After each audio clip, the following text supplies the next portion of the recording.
Welcome to the podcast. Sharper insights. Did you know? Did you know? Did you know? Did you? Did you know it's time to spring clean? I did. It's my favorite time of the year. Mine too. Why is it your favorite? I really like having a clean space so that I don't feel anxious. If it's not clean, I can't sit still. Absolutely. So I'm up and I'm cleaning or doing something. I love that. You know where I like to go to get cheap things to help me stay organized and clean? Where do you go shopping? The $1.25 tree is what I call it, but you might know it as Dollar Tree. Yes, ladies and gentlemen, I follow people on Instagram who go to Dollar Tree all the time and show you all the little cool gadgets that they have for organization. Organize your desk, organize your bathroom, organize under your sinks, and declutter. Yeah, some of them are very resourceful and genius how they use some of those things. Yes, so you don't have to break your budget to get organized and to clean some of that clutter out of your life and to make sure your space is also what you need it to be. You know why else spring cleaning is important? Why is that? Because it's dusty here. Spring cleaning includes dusting often in Lubbock, Texas. Yes, every time spring rolls around, you know there's going to be a brown sky out there. So It is. yeah, but it's also nice to have a clean space for like a clean mind. Like it's not distraction free, and a good distraction free space is good for Studying. Yeah. That's right, ladies and gentlemen. You know Lab's going to bring it back to academics. If you are studying and your space is clear, you have all the materials for one class and you're not fumbling through every notebook and loose papers trying to find what you need, it just makes your studying a little more chaotic. So keep your space clean, keep it neat, have your highlighters and your pencils ready, or whatever you need to study, have it all there at one time, and then you'll have a successful study session. Yeah, it's kind of hard to focus if you got a funky smell sitting in the back. Sure is. Maybe in the sink on the corner, you don't know what it is. So keep your space clean. Yeah. Spring clean your house, spring clean your academic stuff. Just spring clean, people. Yeah, a good resource like Candace said earlier, Instagram has a ton of ideas for organizing and cleaning and decluttering. I get lost in the rabbit hole sometimes. Same. And then I get mad at myself because I'm like, I could use all this time to actually get up and go clean. So right. get some ideas and then keep it pushing. Hey, yo, can you add this to the queue? So if you haven't heard, J. Cole just dropped a new album in the last 24 hours, and it's probably high-key due to the beef that's happening between Kendrick Lamar, Drake, and J. Cole, but I'm not even here for all that. I don't really care. The best part about this is that J. Cole dropped a new album, and there's new music coming, or there's new music coming out. All that beef is more, what's more important is that J. Cole has new music out, and I'm here for it. He's always been a great lyricist to me. I've always been a fan, so I think y'all should be a fan too. Just give it a listen. So I also came across an audiobook on Spotify. It was called Positive Affirmations for Black Women. 1,000+ empowering affirmations for people of color, and I really appreciate this. And I think people would enjoy it too if you're like looking for some motivation, self-esteem, confidence boosters. There's different chapters that speak on different areas where that might be helpful for you. So if you like give it a try or give it a listen, you might find something that could be helpful for you, whatever you're going through. So definitely recommend that.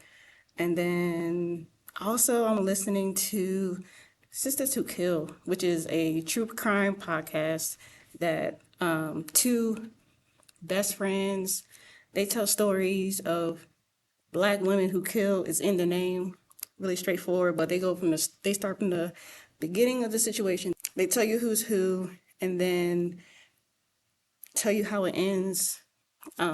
Just go through the whole story. It's really interesting about this because one, Black women and their stories don't get told too often, and then also, especially on this side of the justice system, it doesn't get told as much as well either. So I think it's just really interesting. If you're interested in true crime, give that a listen as well. And that's what I'm listening to, so add it to your queue. In today's Add It to the Queue, we got some recommendations from Jaden Cofield. He plays football for the Red Raiders. One of his artists that he is listening to currently is Destroy Lonely. He's an American rapper from Atlanta, Georgia, and some of the songs I previewed were How You Feel, If Looks Could Kill, and Bane. And do not be fooled, Bane is not the Bane from Batman. That's what I was listening for. However, these are some pretty good songs. Not, again, my genre, but I did give it a listen and I did give it a try, and I could see why some people might enjoy this. All right, so he is listening to 3 separate podcasts. The first one that he recommended is a Safe Place podcast by Little Yachty, and the description says it all. It's a confidential conversation that never leaves this room. So basically, Little Yachty sits in his room, and they have conversations, and he'll invite guests over, so he has other artists, and the one that caught my eye was an episode with J. Cole, so I will be listening to that episode. And then the next podcast that he recommended is called Death of an Artist. I was very intrigued by this. I really want to listen. A Death of an Artist, these episodes follow a murder mystery. The descriptor says, was famous sculptor Carl Andre responsible or involved in the death of his up-and-coming artist wife, Anna Mendieta?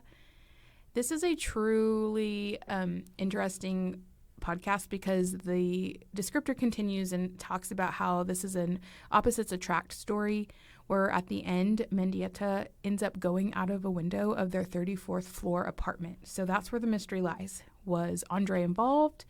Was there some other things going on in that relationship? And so you'll have to listen to find out. And the next and last podcast that he has recommended is called Strike Force 5 podcast. I was looking at this one and I was kind of shocked that I missed this podcast because this is right up my alley. This is where 5 late night talk shows, show hosts, get together to support their striking writers and their out of work staff during the writer's strike. And so basically it's just a bunch of conversation between these 5 rival colleagues that take an inside look at late night television, which is really cool. So give this one a listen. And I am excited to learn about these new podcasts. So thank you, Jaden. Today's lesson with LAP, we will be doing our part 2 for critical thinking. Today we're going to discuss a few strategies and 5 reflective questions. I don't know if there's 5, but we'll be discussing reflective questions to facilitate supervising of our own knowledge as we use critical thinking. So last episode, we talked a little bit about what critical thinking means. We got to talk about and get some perspective from other LAP learning specialists, and we got to talk about how all of those connect because we take our previous knowledge with our current knowledge and we put that together, and that's how we make some really big decisions. So let's look at our reflective questions. The first one is, do you know how much you know about the subject? So that's just asking yourself, how much do I know about history of the U.S. or history of Texas? How much do I know about chemistry that matters? How much do I know about whatever course you're in?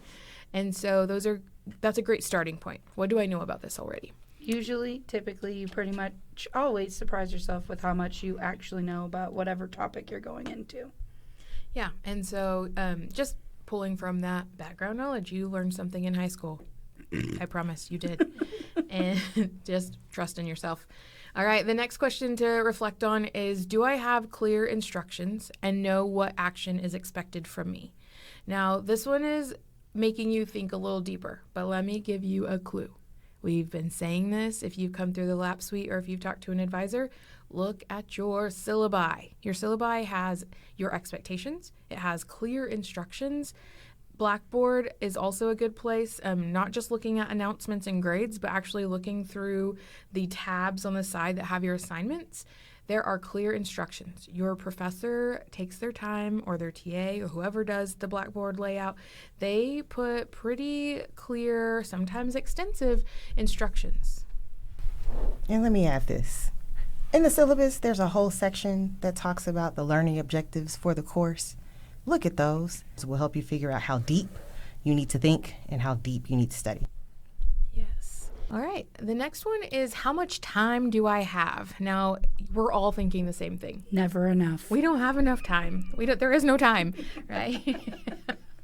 But you have to really be purposeful about the time that you have. But this would be a good time to look at that syllabi, look at your course schedule, and map out, like, when are my big assignments due? When are my quizzes due? When's my big exam due?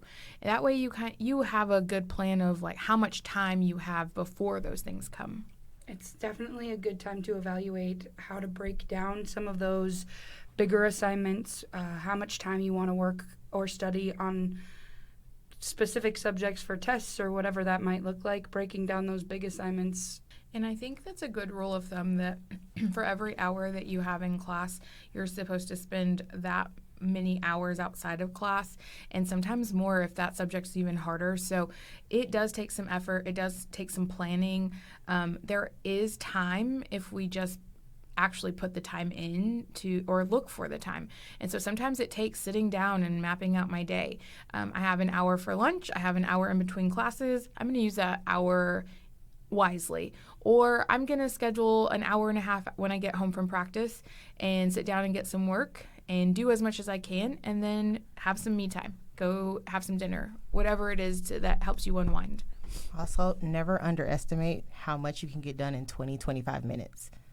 Absolutely. I'll actually link a timer. It's called the Pomodoro timer, and it's an app you can get, or you can use it on your desktop, and it will time out like 20 minutes or 25 minutes of work. You have 5 minutes in between to break and do whatever you need, like have a brain break, and it does that for a full hour, and it's really cool because you don't have to think about it. Our next question that we're going to reflect on is, am I covering the proper and necessary subjects? Or is there anything important that's left out? Now, this one, again, helps you to dig a little deeper. And so what is necessary for me to cover here? What am I not understanding or what's missing? And just like Candace had stated before, this is a good time to have that relationship with your professor where you are meeting with them during their office hours, maybe just sending an email where you have the question in an email. Staying after class. I have a lot of students who like to talk to their professors before or after class. That's a great idea. And also think about how many students are in that class. You might not get that chance that day. So don't be afraid to send the email. Don't be afraid to schedule some time during their office hours or ask a peer. So this would be a good time to decide what is necessary, and is there anything that is left out that's helping me not really fully understand what's expected of me. For sure. Another spot to always check is that rubric. Like, it's going to have an assignment breakdown. It's going to have a little bit further instructions. And one of the best parts about a rubric is it's going to give you instructions on how to get a D, and it's going to give you instructions on how to get an A, what to include, what the specifics are for that A level work that professor is looking for. So always make sure that you're looking at that rubric or that assignment breakdown sheet. Yeah, and that actually fits one of our questions that is coming up. So I'm going to go ahead and jump right into it. Have I covered every point of the rubric for the work to gain a good grade or a sufficient level? So that just kind of feeds right into that same thing. So I appreciate that came to your mind, because that's a great one. All of these questions kind of link together, so that how do I know that my work is right, even with the rubric, right? Like, so did I look at every point of the rubric? Did I do everything to get that good grade?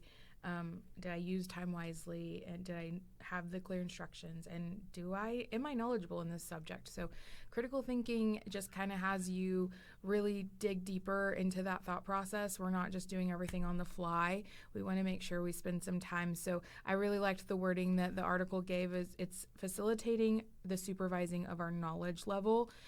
Did we use resources wisely? Did our final project or product achieve like what I was going for? So I think those are very helpful. So with all of these questions that I'm going to ask myself when I'm having to think critically, something that we thought would be cool is, how do I connect that to different aspects of our lives? And so we've got a few points in which all of these reflective questions can be used in decision making. For example, if I'm having to move out of my dorm, or I'm having to leave my current apartment and I'm looking for a new place to live, or I'm choosing new roommates, I can think about each of these steps in a different way. How do I know, like, what do I know about this apartment complex? Do I have clear instructions on when my move out date is and when my move in date is? How much time do I have, and how much notice should I give? Do I know the people that I'm living with for real? What are their habits? How often do they clean? Are they a community eater, Or do they only want to eat their stuff? Do I want to share my stuff? These are all the things. Are they clean? Are they clean? Am I clean? Yes.